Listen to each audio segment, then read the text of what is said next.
In today's video, I'll be sharing with you some tips on how to make a beautiful Christmas centerpiece.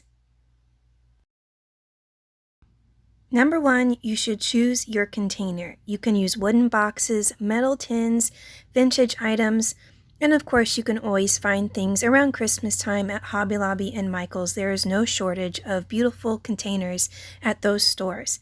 But for me, I found these at a local flea market that I go to every September. And these are not even Christmassy. So think outside the box. It doesn't have to have Christmas plastered all over it for you to turn it into a Christmas decoration. These two are adorable Hershey's tins that you would have gotten, for some holiday, and they would be full of either Hershey's chocolate or in this case, this one's Hershey's Kisses.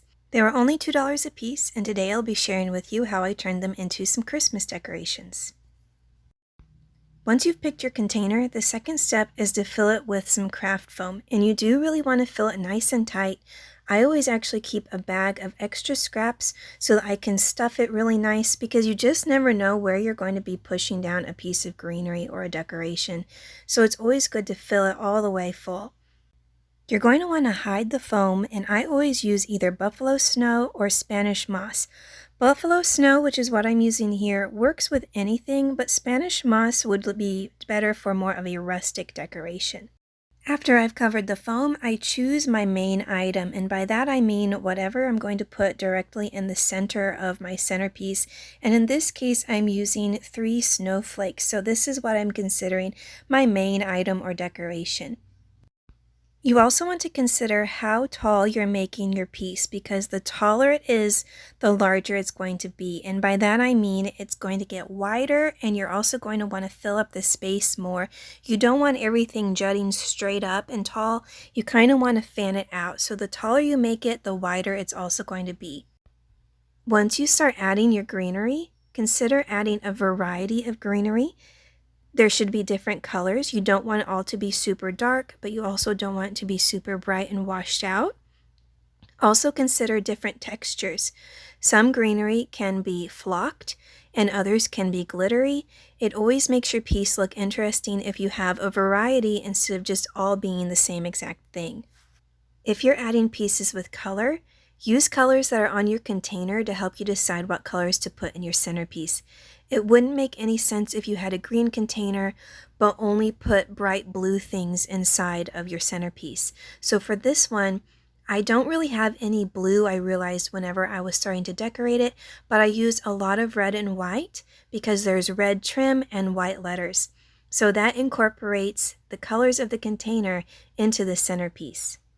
As you can tell by watching this video, I also start from the back and work my way towards the front, and I get gradually shorter and shorter pieces as I get to the front.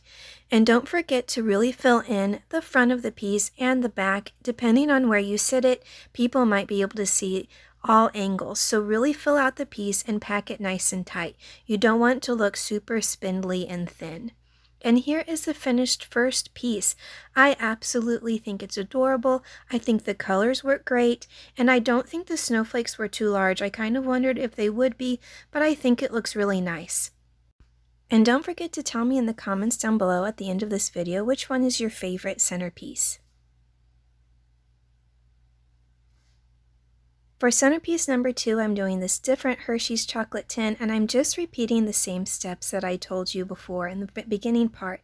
And I do hope that you find this video helpful because whenever I first started doing centerpieces, I did not have a video to go to. I didn't look one up. All I did was just look at pictures of different centerpieces that I found on Pinterest or different websites and just learned it on my own. So I'm hoping that this video is something that you are interested in, something that helps you, especially if you are wanting to get started but don't know where.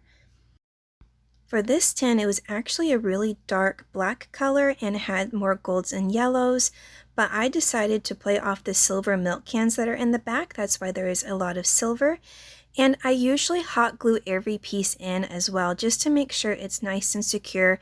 I use pliers if I'm not able to get it through the buffalo snow very easily, but I always end up making everything nice and tight. So whenever I sell it, I feel confident that it's going to last for years to come. And here's the second piece. I really love this one as well. I love the sparkle to this one with the silver. I wanted to tone it down as well with some of the darker greenery.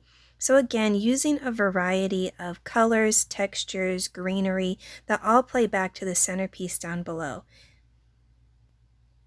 And here they are both together. If you enjoyed this video, don't forget to like, comment, and subscribe. Thanks so much for everyone who's been watching so far, and hello to all my new subscribers. Again, thanks so much for watching, and I'll see you in the next one.